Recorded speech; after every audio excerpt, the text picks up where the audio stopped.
Hello friends, welcome back to the channel.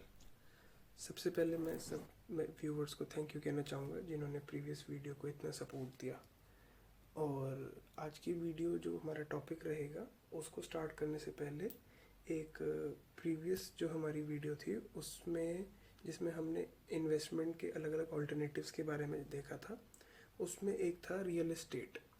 अगर आपने वो वीडियो अभी तक नहीं देखी है तो उसको ज़रूर जाके देखिए। मैं ऊपर कार्ड्स में उसका लिंक डाल दूँगा। और उस वीडियो में एक टॉपिक था जिसका नाम था रियल एस्टेट, जो कि एक इन्वेस्टमेंट ऑल्टरनेटिव है। उसमें हमारा एक पॉइंट स्किप हो गया था जिसका नाम होता है रियल एस्टेट इन्वेस्टमेंट ट्रस्ट। ये भी एक तरीके का ऑल्टरनेटिव है जिसमें आप रियल एस्टेट के अंदर इन्वेस्ट कर सकते हैं इनडायरेक्ट फॉर्म में। अब हम जानते हैं रीट होते क्या हैं। रीट होते हैं एक कंपनी वगैरह होती हैं जिसमें कि उनका मेन मोटिव होता है कि इन्वेस्टर्स से पैसे रेज करने हैं और उन पैसों से प्रॉपर्टीज़ लेनी है, परचेज़ करनी है, चाहे लैंड लेके उस पर बिल्डिंग बनाएं या ऑफिसेज लें। उसके बाद उन ऑफिसेज को आगे रेंट आउट करना है ताकि उनसे regular cash flow of income आती रहे। और वो जो इनकम रीट कंपनी के पास आएगी वो आगे इन्वेस्टर्स को डिविडेंड के फॉर्म में ट्रांसफ़र करती रहे। ये भी एक अच्छा ऑल्टरनेटिव होता है अगर आपको रियल एस्टेट में इन्वेस्ट करना है, क्योंकि इस मेथड के थ्रू आपका जो बिल्डिंग मेंटेनेंस और बाकी की जो और कॉम्प्लेक्सिटीज़ होती हैं उससे आपको फ्रीडम मिलती है।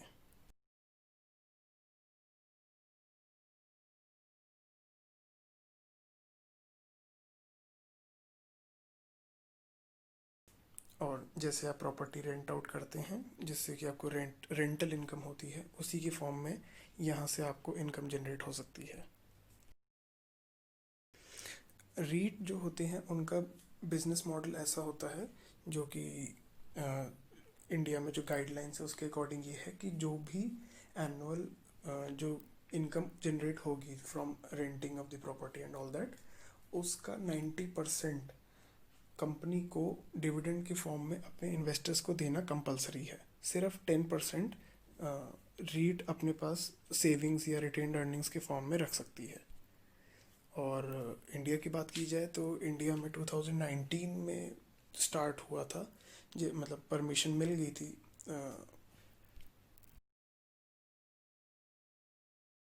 ये रीट टाइप के इन्वेस्टमेंट्स को स्टॉक एक्सचेंज पे लिस्ट करने की। तो इंडिया में जो सबसे पहला रीट लिस्ट हुआ था वो था एम्बेसी पार्क। आप चाहें तो जाके देख सकते हैं और उसके बारे में आगे स्टडी कर सकते हैं। स्टार्ट करते हैं आज का जो हमारा मेन टॉपिक रहेगा। उसमें हम टॉपिक्स कवर करेंगे। स्टॉक्स क्या होते हैं, स्टॉक मार्केट क्या होती है, और participants, regulators and intermediaries of stock market. तो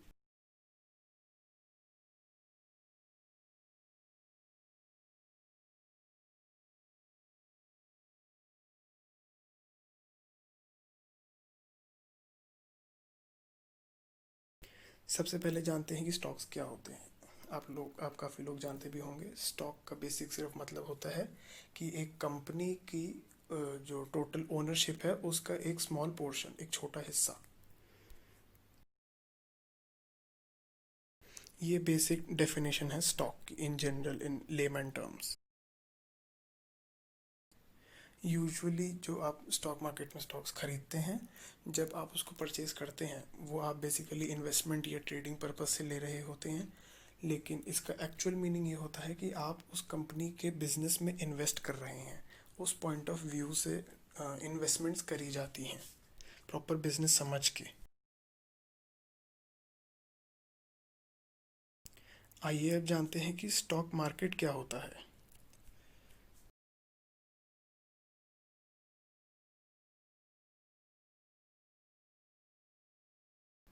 ये आपके सामने डेफिनेशन है, बट हम डेफिनेशन पार्ट पे नहीं जाएंगे। हम सिंपल लेमन वर्ड्स में बात करते हैं, आम भाषा में, जैसे एक फ्रेंड दूसरे फ्रेंड को समझाता है उस लैंग्वेज में समझने की कोशिश करते हैं। तो स्टॉक मार्केट का मेन बेसिक मतलब यही है, एक ऐसा प्लेटफॉर्म या प्लेस जहां आप शेयर्स का परचेज या सेल कर सकते हैं।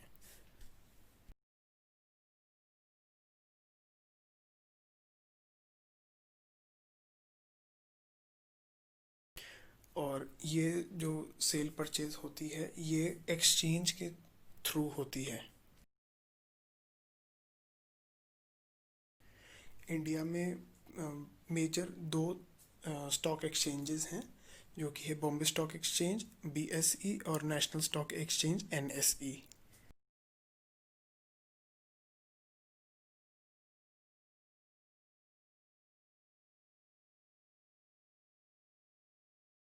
इंडिया में पहले काफ़ी रीजनल स्टॉक एक्सचेंजेस भी होते थे। एक टाइम पे 18 to 21 स्टॉक एक्सचेंजेस थे, रीजनल और नेशनल इंक्लूड करके। धीरे धीरे उन सबको क्लोज या फिर मर्ज कर दिया गया और एट द एंड हमारे पास मेजरली बॉम्बे स्टॉक एक्सचेंज और नेशनल स्टॉक एक्सचेंज है, जहाँ पे मोस्टली काम होता है। आगे हम बढ़ेंगे नेक्स्ट टॉपिक पे कि स्टॉक मार्केट में पार्टिसिपेंट्स कौन होते हैं, उनको रेगुलेट कौन करता है और उनके इंटरमीडियरीज कौन होते हैं।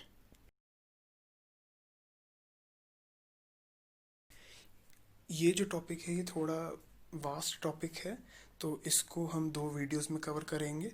इस वीडियो में हम एक पोर्शन कवर करेंगे, सेकंड पोर्शन में सेकंड हाफ कवर करेंगे। इस पोर्शन पे जाने से पहले मैं आपको एक सिंपल बेसिक एग्जांपल समझाना चाहूँगा, रियल वर्ल्ड एग्जांपल के थ्रू, जो आप लेमन टर्म्स में कहें तो जो आपकी फाइनेंशियल ट्रांजैक्शन होती है, जो आप मनी ट्रांसफ़र करते हैं डिजिटली एक बैंक से दूसरे बैंक में या एक पर्सन से दूसरे पर्सन को, उसके थ्रू हम समझेंगे। तो ये जो फ्रंट पिक्चर और बिहाइंड द सीन्स आप देख रहे हैं, फाइनेंशियल इंडस्ट्री में ऐसे कोई वर्ड्स नहीं हैं, ये मैंने सिर्फ समझाने के लिए इन दो वर्ड्स को कॉइन किया है।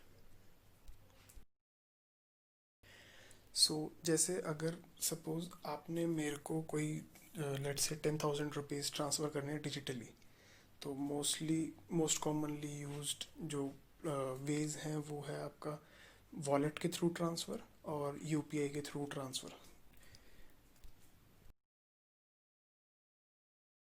वॉलेट हो गया जैसे आपका पेटीएम वगैरह, और UPI तो भीम UPI, और जो अब अलग अलग बैंक्स अपनी UPI ऐप बना के रखते हैं उसके थ्रू। तो फ्रंट पिक्चर में जो होंगे वो होंगे आप, जो कि मुझे पैसे ट्रांसफ़र कर रहे हैं, दैट इज़ अ सेंडर और गिवर, और मैं सेकंड एंड पे जो कि रिसीवर होगा फंड्स का। तो ये हमारी फ्रंट पिक्चर होगी। अब इस ट्रांजैक्शन को सक्सेसफुल कराने के लिए या पॉसिबल कराने के लिए कौन कौन सी पार्टीज इन्वॉल्व होती हैं, वो आते हैं हमारे बिहाइंड द सीन्स में। जैसे इंडिया की बात करें तो इंडिया में हमारे पास सबसे पहले एक प्लेटफॉर्म चाहिए, जो कि हो गया पेटीएम या UPI भीम UPI ऐप, और जो बैंक की अपनी स्पेसिफिक UPI ऐप्स होती हैं वो। सेकेंडली हो गया बैंक अकाउंट्स, ऑब्वियस सी बात है।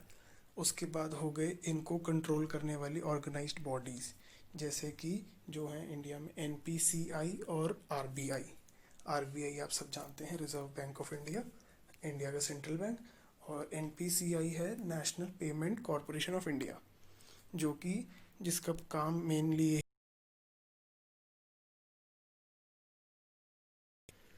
कि जो ये पेमेंट गेटवे हैं, पेमेंट इंटरफेस हैं, जो कि UPI और पेटीएम, इनको रेगुलेट करना, जो डिजिटल पेमेंट सिस्टम है उसको रेगुलेट करना, उसमें कोई फ्रॉडुलेंट एक्टिविटीज़ ना हो सकें उसकी सिक्योरिटी इंश्योर करना, फंड्स ट्रांसफ़र की सिक्योरिटी इंश्योर करना, और जो पूरा इकोसिस्टम है वो ऑर्गेनिकली और अच्छे से ग्रो हो उसको इंश्योर करना।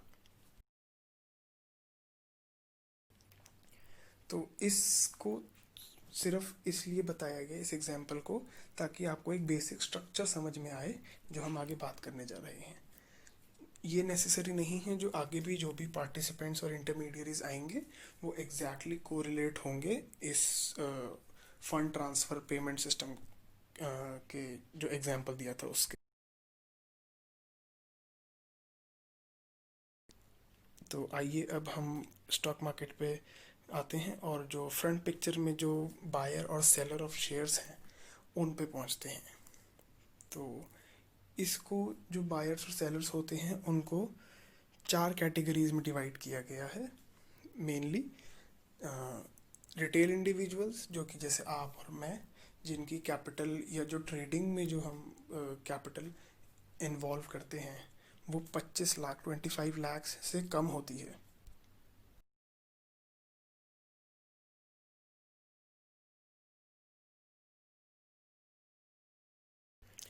ये 0 से लेकर 25 लाख तक कुछ भी हो सकती है, यूजुअली कम होती है। उसके बाद आते हैं हाई नेटवर्थ इंडिविजुअल्स। इनकी कैपिटल रफली फिर 25 लाख से ऊपर होती है, which could be anything about 100 crore, 200 crore और समथिंग लाइक दैट। उसके बाद आते हैं डोमेस्टिक इंस्टीट्यूशनल इन्वेस्टर्स। इसमें जो इंडिया के जो आते हैं वो होते हैं म्यूचुअल फंड्स, एएमसीज और ये सब जितनी भी बड़ी बड़ी कंपनियां हैं जो कि फ़ंड मैनेज करती हैं।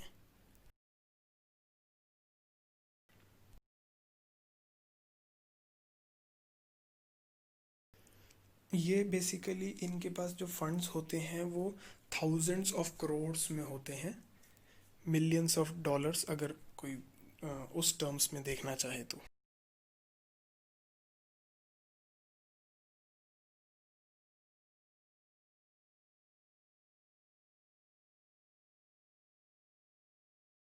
मिलियंस के इनफैक्ट बिलियंस ऑफ डॉलर्स में इनके फंड्स होते हैं। फोर्थ टाइप के आते हैं फॉरेन इंस्टीट्यूशनल इन्वेस्टर्स। डोमेस्टिक और फॉरेन में कोई मेजर फ़र्क नहीं होता, बेसिकली फॉरेन इंस्टीट्यूशनल इन्वेस्टर्स बाहर के होते हैं। बाहर की कंपनियां, बाहर के म्यूचुअल फंड्स, बाहर की AMCs, pension funds, government funds, ये सब जितने भी होते हैं वो फॉरेन इंस्टीट्यूशनल इन्वेस्टर्स होते हैं। इनके फंड्स भी यूजुअली बिलियंस ऑफ डॉलर्स और थाउजेंड्स ऑफ करोड्स में जाते हैं, मल्टी थाउजेंड करोड्स में। फॉरेन इंस्टीट्यूशनल इन्वेस्टर्स या एफआईआई का एक दूसरा नेम भी होता है फॉरेन पोर्टफोलियो इन्वेस्टर्स,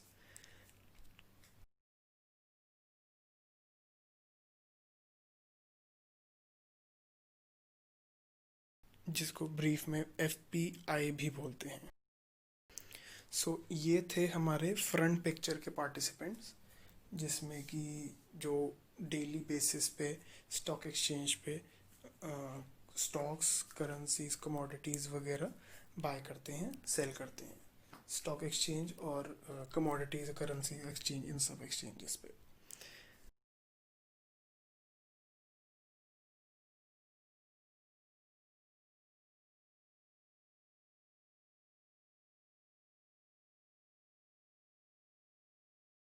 बाकी के जो स्टॉक मार्केट पार्टिसिपेंट्स या इंटरमीडियरीज या रेगुलेटर्स जो हैं उनके बारे में हम नेक्स्ट वीडियो में बात करेंगे, क्योंकि बैक एंड पे काफ़ी सारे इंटरमीडियरीज और प्रोसेसेस होते हैं, तो उनके अपने सेपरेट डिपार्टमेंट्स और रेगुलेटर्स हैं। सो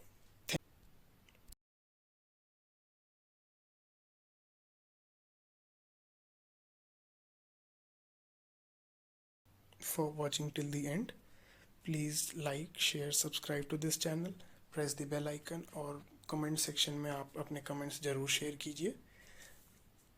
और हम कैसे इम्प्रूव कर सकते हैं इसके बारे में भी बताइए, और किन टॉपिक्स पे आप आगे वीडियो देखना चाहते हैं ये भी प्लीज़ बताइए।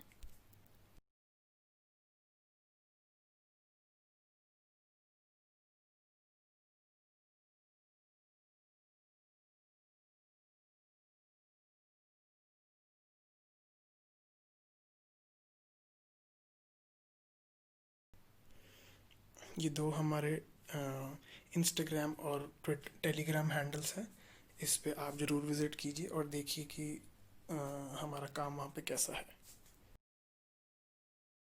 और अगर आपने प्रीवियस वीडियो जो इन्वेस्टमेंट के बारे में थी वो आपने अभी तक नहीं देखी है तो आप उसको ज़रूर देखिए। इस वीडियो का सेकंड पार्ट बहुत ही जल्द आएगा, तो stay tuned with the channel, और चैनल को सब्सक्राइब करके बेल आइकन दबा दीजिए ताकि जब नेक्स्ट वीडियो आए तो आपको डायरेक्टली पता चल जाए।